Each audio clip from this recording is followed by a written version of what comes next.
নবম শ্রেণীর বাংলা ব্যাকরণের প্রথম পর্যায়ক্রমিক মূল্যায়নের প্রস্তুতির জন্য দেখো কিছু ছোট প্রশ্ন আলোচনা করছি আজকের এই পর্বে। আজকের প্রথম প্রশ্ন, অপিনিহিতি শব্দটির অর্থ পূর্বে স্থাপন। 2 নম্বরে দেখো, ভিন্ন ভিন্ন ব্যঞ্জনের মধ্যে সঙ্গতি বা সমতা বিধান হলো সমীভবন। একে সমীভবন না বলে সমীকরণও বলা যাবে, আবার ব্যঞ্জন সঙ্গতিও বলা যাবে। এমসিকিউতে তোমরা ধরো এই তিনটের মধ্যে যে কোনো একটা পেলে, তাই তিনটে নামই কিন্তু তোমাদের জেনে রাখতে হবে।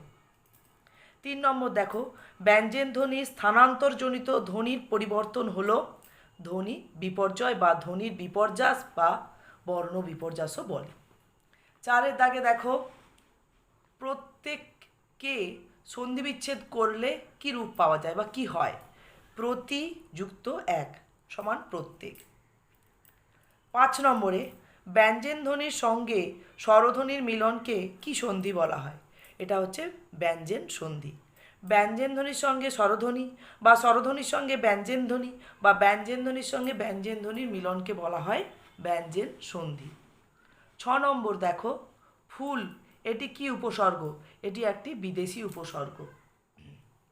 7-এর দাগে দেখো, নারাজ শব্দের উপসর্গ হলো, মানে নারাজ শব্দের যে উপসর্গ রয়েছে সেটি না, এবং এটি কি উপসর্গ? না, এটি একটি বিদেশি উপসর্গ।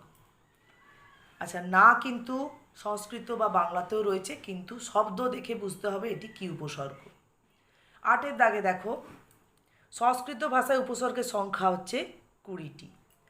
9-এর দাগ, কোন অনুসর্গগুলি ব্যবহার করলে পূর্ববর্তী পদে কোনো বিভক্তি যুক্ত করতে হয় না? যেমন কি না, ছাড়া, ব্যতীত, বিনা।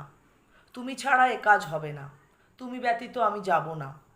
বুঝেছো? তাহলে এই বাক্যগুলোতে দেখা যাবে যে ছাড়া ব্যতীত যেখানে ব্যবহৃত হচ্ছে তার পূর্বের পদে কোনো বিভক্তি ব্যবহার করতে হয় না।